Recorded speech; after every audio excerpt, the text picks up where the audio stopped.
each element has what I call a kind of a state of relaxation, where at any time during the day, you can basically, when you have 5 seconds or 30 seconds or 2 minutes, you can take a break and go into the essence, experience directly that element in nature and feel it a part of yourself. The advantage of the 4 elements over other forms of psychology is that, for example, Freud brought the dynamics of the human personality in relationship, discussed them in terms of the animal instincts. Jung just wanted to go beyond that, deepen it, so he wants to discuss the dynamics of the human personality in terms of the collective unconscious, the collective experiences of mankind in the past. Others, like Erickson, wanted to discuss the development and growth, maturity, the rounding out of the human personality in terms of the tasks you have to accomplish during each stage of your life. There are various psychologies based on the social dynamics of the individual, how you relate to your family, your lovers, your peer group, and so forth. It was Shakespeare, as I like to point out, historically, who said, had this breakthrough psychologically in terms of the personality. And Shakespeare basically said through his drama and his plays and comedies that no matter what your external circumstances are in life, you still have a choice about how you respond to those external circumstances in regard to your own inner emotions, your own inner demons, your anxiety, depression, your anger, your fear. You still have a choice to make as to how you respond to them.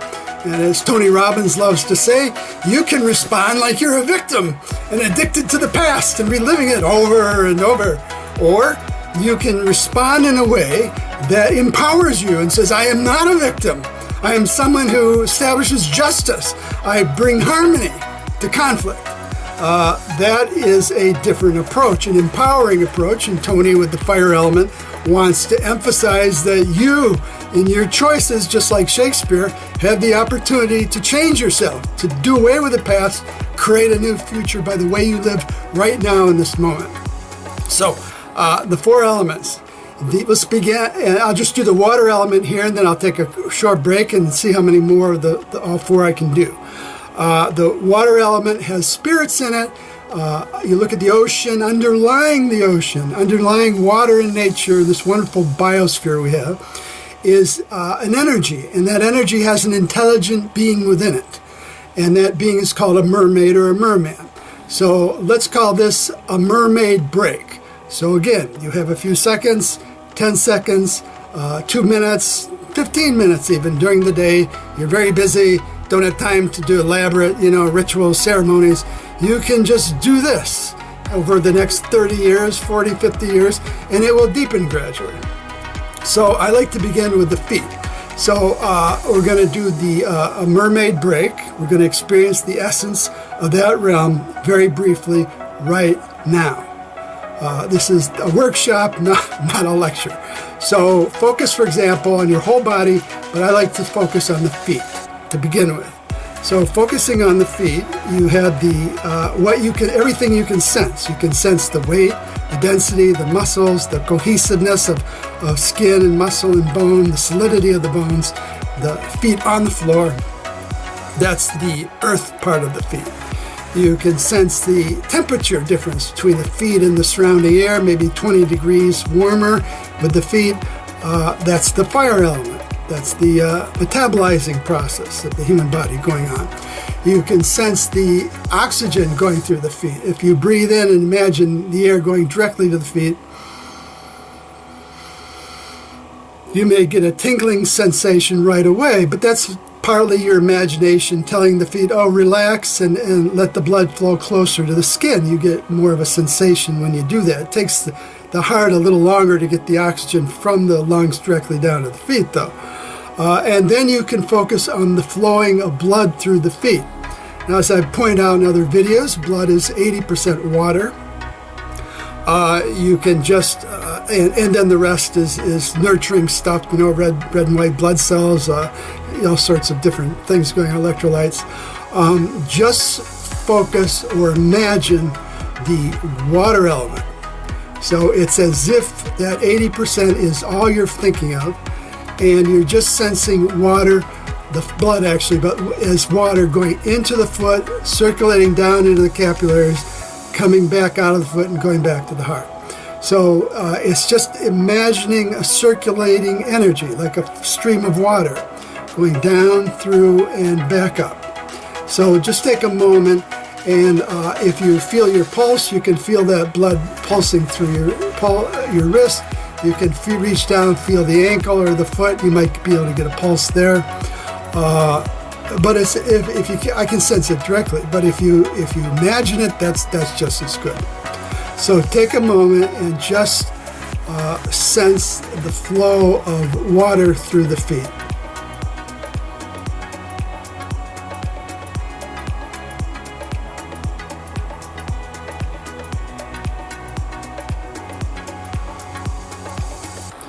And let me talk a little bit about the experience of water.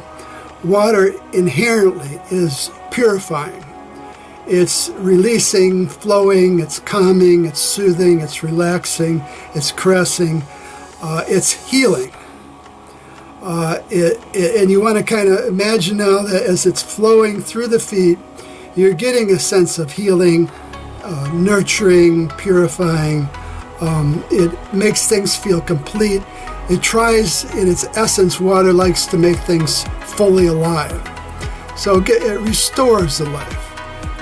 It brings it to perfection. So just take a second now, focus on the physical sensations of flowing, and then look for those, or imagine those psychological, spiritual qualities of healing and purifying and making whole.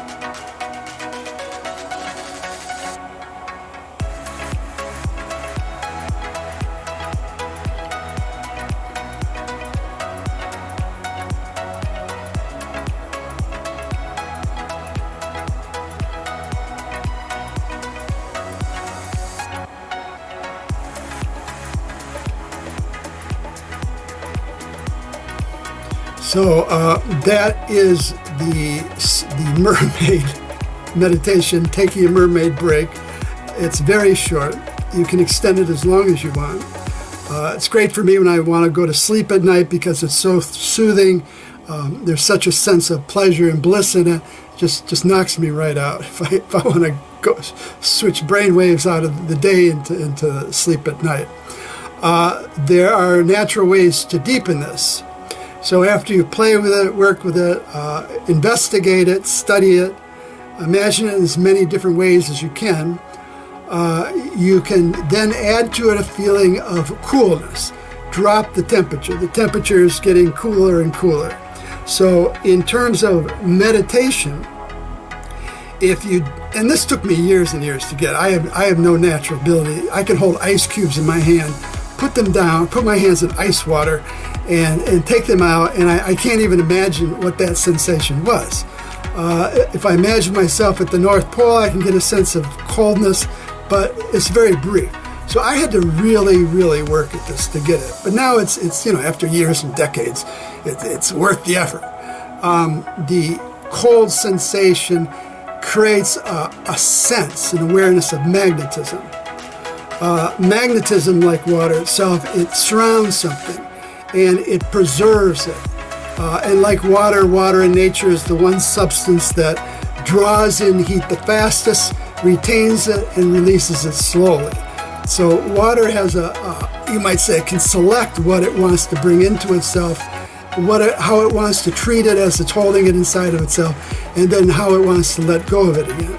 So water has that very feminine quality to it. So the cold sensation creates a magnetic field, and magnetism is highly attractive. So if I work at that for a moment, let me walk myself through that, focusing on the feet, the water's flowing through them, and I imagine them icy cold.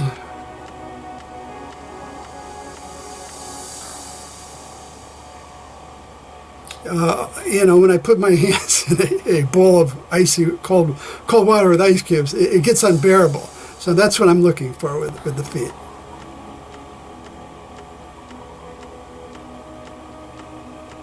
Okay, so I get that icy cold feeling. It carries with it a magnetic field, and the magnetism is highly attractive.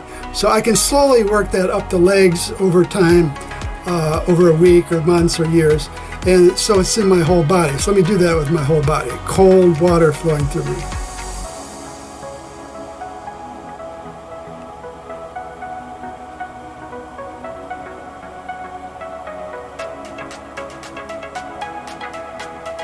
And I get that sense. It's like I extend it actually simultaneously out from my body. It's like I'm inside a mountain lake in winter. And it's freezing cold. And I'm down there underneath the water. And that water, the lake, is the water flowing through my body. I'm just extending the sensations of inside the body to outside my body at the same time. And it's again a freezing cold sensation. And it generates a great sense of magnetic field. Now the thing about that, I don't know if other people can feel that when I do it, but I can feel it. And what it does to me, it is literally for me taking the 10 most beautiful women on earth, refining and extracting from them somehow the essence of their beauty, that power of attraction that can nurture and give to the adult man, the infant, the fetus, the teenager, whatever people need. Beauty has a way of creating harmony. That's the nature of beauty, and beauty is highly attractive. Beauty likes to be shared. It's not this repressive Puritan attitude, because its very nature is to take live things and make things alive. So if I do this deep magnetic power of water and magnetism, I feel like I've internalized the attractive powers, the healing powers, the drawing in receptivity, and the transforming powers of the feminine spirit. And nothing's going to replace sex, but what you can do is take the addiction away from it, so that the craving, the hunger to feel complete, to overcome loneliness, to break the sense of separation, to feel released in another's arms, all those deep instinctual human drives, because human beings are in this terrible existential state of 250,000 years. Homo sapiens has endured a horrible sense of psychological loneliness in the individual. We haven't overcome that through our social interactions. But here in the water element, because we're not doing a psychology based on instincts or the collective past or the development of the individual in society or social, we're doing a study of the dynamics of the human person relationship directly to nature. Nature is infinite. This water element, the magnetism, is infinite. So you've experienced that completion and power of feminine magnetism within yourself, and you still love sex like you always did, but there's no craving, libidinous hunger, blindness to the desire. You're free to approach it as a celebration, as a gift, rather than as an addiction or a craving. One of the best snipers in the history of the United States was complaining to me one day after I did a mediation with him. He said, I just can't help myself. I have to have sex, and it gets me into these horrible relationships with women. And as you can see, I was doing a divorce mediation. Now I'm doing a divorce. It's a terrible experience, but I already have another girlfriend, and I don't know if I'm going to do the same thing over with her. The guy needed a means of sitting down. Navy SEALs should be able to do this instantly. Their whole lifestyle is based on mastering water. You sit down, you feel the element of water, or surround yourself with it, it's inside you, and you unite with it. They sit there for 30 minutes in a state of near freezing in a stream, because they're practicing. That's part of their practice. So some of the best trained warriors on earth, Navy SEALs. So here we are, we're not looking at the water as a weapon of war, as a means for approaching the enemy from their blind spot through deception. we are approaching the water as something, a great treasure spirit of nature, a gift from the realm of mermaids, a gift from the biosphere. We've been given this wonderful planet, and we're finding it inside ourselves. So once again, let me just go into that state again. Water flowing through the feet, through my whole body, and it's getting colder. And it's like I'm inside a lake, and that my aura is that lake of water.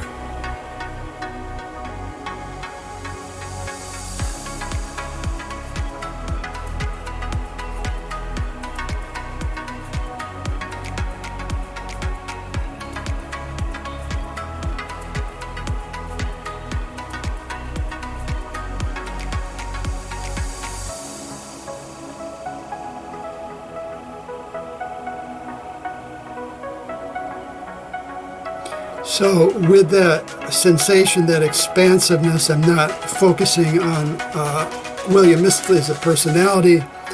I'm not focusing on my body. I'm shifting my awareness into a field of energy, of watery, cold, magnetic sensations.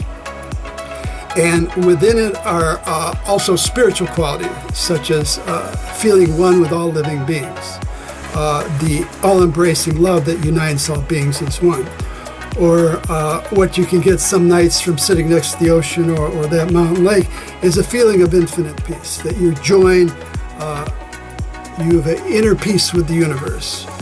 Those feelings, the feeling of healing other people, you can't get that without these primal sensations of the water element. Or another way, the water greatly enhances these. There's no metaphysics, no theology here, nothing to believe. This is all something for you to discover and process through your own life, your own experience directly, rather than saying, oh, well, Mistele, he declares. No.